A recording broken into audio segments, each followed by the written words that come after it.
Hi, this is Jane, and I am here today with Autumn Stringam. She's the daughter of Tony Stephan, the formulator of Q96 EMPowerplus. And she's also the author of an amazing book about her life. And I'm going to talk to her today a little bit about the book and her story. So Autumn, to start, tell me a little bit about your book and why you chose to write it. I wrote a book about overcoming bipolar. It's called A Promise of Hope, the astonishing true story of a woman afflicted with bipolar disorder and the miraculous treatment that cured her, which is like a really hard title to carry around. We actually had it on the back of a camper trailer for a coast-to-coast tour in Canada, and it was fun driving around with that on the back of the camper because people always tried to look in the cab to check who the bipolar woman was that was cured. It's a story about my mom and growing up with my mom who was struggling with bipolar, and then ultimately becoming a bipolar mom and really putting my family through some hard years, and then losing my mom to suicide as a result of her bipolar. And then it's just a beautiful story of redemption because out of strange circumstances and answers to prayer, I was able to be brought out of the illness that took not only my mom's life, but my grandfather's life as well, and just become a healthy, strong mother to 4 healthy kids and in a great marriage. So that's what it's about. So when you started struggling yourself, I mean, how old were you? What happened? How did that come on? Well, my first suicidal thoughts that I can really peg down to where I was standing and what I was thinking and what my plan was, I was 10. I don't know how much of that had to do with my mom's illness and her introducing that concept when I was, 8 or 9, but I meant it. I was serious at the time. I really was despondent and I didn't feel well. I felt sick. By the time I was 12, my body started falling apart. I went from playing school sports and dancing ballet to really barely being able to function. I had a lot of panic attacks, and at one point they thought I might have had multiple sclerosis because I had so many panic attacks. Right. But my mood just disintegrated, and educationally I went from being a gifted and talented student and skipping grade 8 to literally not being able to tell time on a conventional clock by 12th grade. And I think they let me graduate because they knew that there was something wrong. But, they had me on a little mini suicide watch at the school, and the counselor would check on me regularly. They watched my art because my art changed a lot in art class. I wasn't well. So you mentioned in the book that you didn't want to take this at first.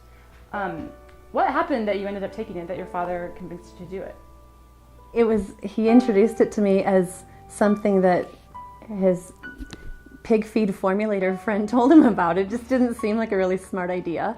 And oh my goodness, I mean, I really believed that if I just took the medications that I was told to take and was a really, really good patient, that it would save my life. I was totally convinced.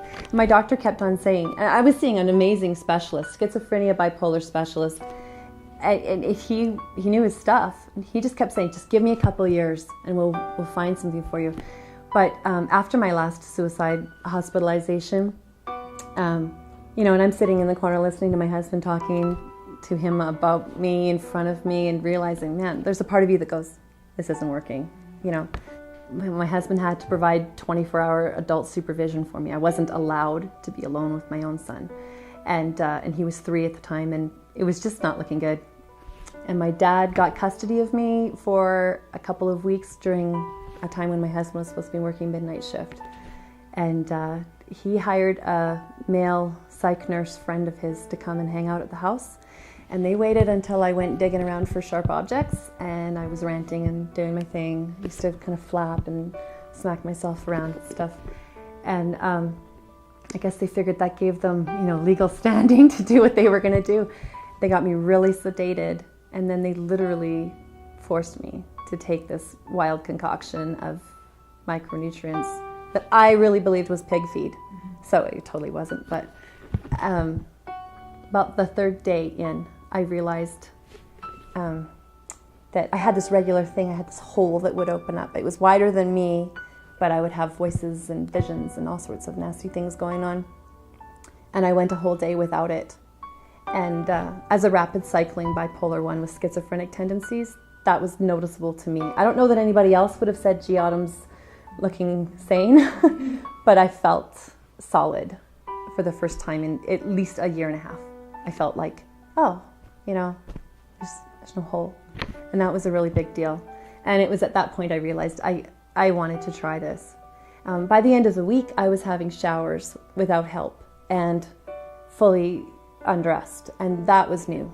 I would shower with my clothing on, or I would shower with somebody in the room, but I couldn't take care of myself alone because I had so much paranoia and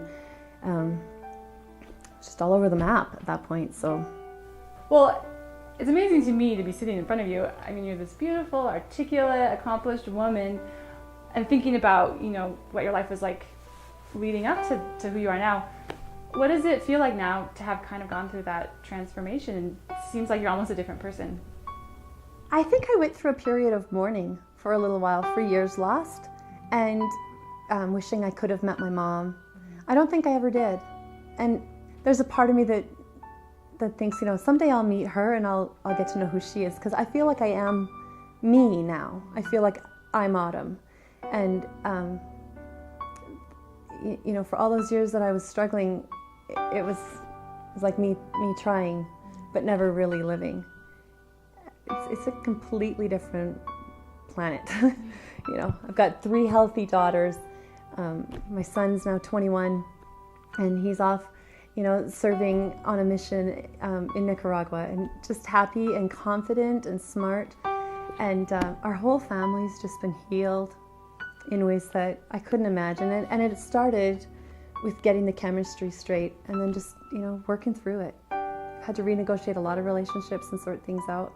You know, our marriage has had to grow through this, but it's just a wonderful base to start with sanity. It's a good place to start. Well, thank you so much for being here and for sharing your story with us. It was great to talk to you. Oh, you're welcome.